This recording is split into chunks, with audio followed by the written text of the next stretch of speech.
The Keiki Church at International Church present to you the legend of the candy cane, the inspirational story of our favorite Christmas candy, written by Lori Wahlberg, illustrated by James Bernardin.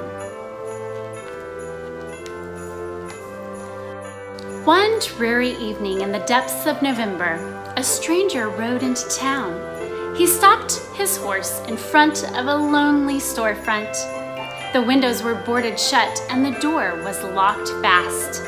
But the man looked at it, smiled, and said, "It will do."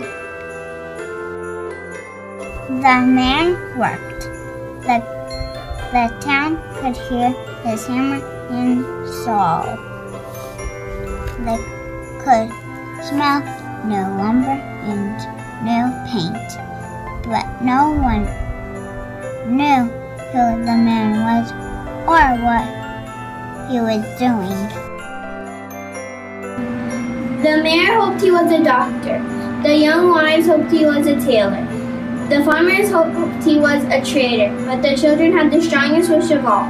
None of them said their wish out loud. No one spoke to the man. No one asked if he needed help. They just waited and watched and wished. One small girl couldn't wait any longer.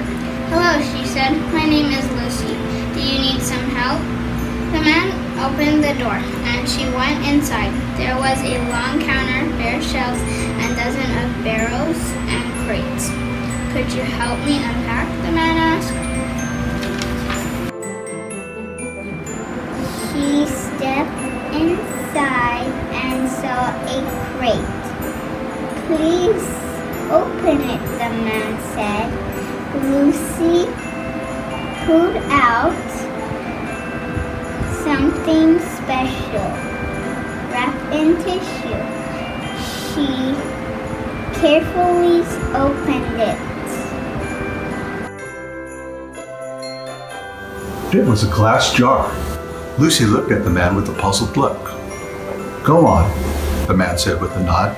So Lucy unpacked another jar, and she unpacked another jar and another jar. There was all kinds of jars surrounding her. Big jars, tall jars, thin jars, round jars, square jars, jars everywhere. Now the man said, "Time to find something to put in them jars." And he wheeled over a ginormous crate, stamped with a strange word on it. It was candy, her favorite candy. "Try some," the man said. "Peppermint sticks, taffy, lollipops, gum." She looked at the man. "We wished," she said. "I know," said the man. "Welcome to the candy store. I am John." Soon, the small store was filled with candies gleaming in their glass jars. Then in the very last package, in the very last crate, was a candy Lucy had never seen before. A red and white striped candy stick with a crook on the end. "What is this?" Lucy asked. "This," he said, "is a candy cane. Not just a candy cane, a special candy cane." "Why?" said Lucy. "Well, what letter does it start with?" "It starts with a J. J is for Jesus, that was born in Christmas Day." "Now, turn it over. What does it remind you of?" Lucy turned the candy in her hand. She peered down. "I know," she said finally. "It's like a shepherd's staff." "Who were the first to find out about Jesus' birth?" he asked. "Shepherds in the fields," Lucy answered, "watching over their flocks by night." "But John, what are the stripes for?" Lucy asked. The man's eyes grew sad. "The prophet Isaiah said, 'By his stripes we are healed.' Before he died on the cross, Jesus was whipped and he bled terribly.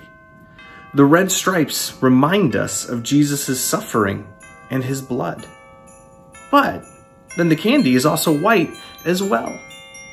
And it reminds us that when we trust in Jesus, he washes away our sin, making us pure and white as snow. That is the story of the candy cane. But Is it a secret? Lucy asked. No, he said. It is a story that must be told. Will you help me share it? It was December. Every morning they went out, each holding a bag. They went to every house in town and in the country. They knocked on every door and every home. They told the story, left a small gift, and they gave an invitation. On Christmas Eve, the candy store opened. Everyone came feeling so happy. The dreams had come true. They all had something bigger than the candy store opening. On Christmas Eve, they told the story of the candy cane, the miracle of Christ's birth and the misery of his death, and the mercy of his love. While we may never know the full history of the candy cane, we can share in the truth behind its symbol, the truth of Christ's birth and redemption, and the gift of his love. Merry Christmas!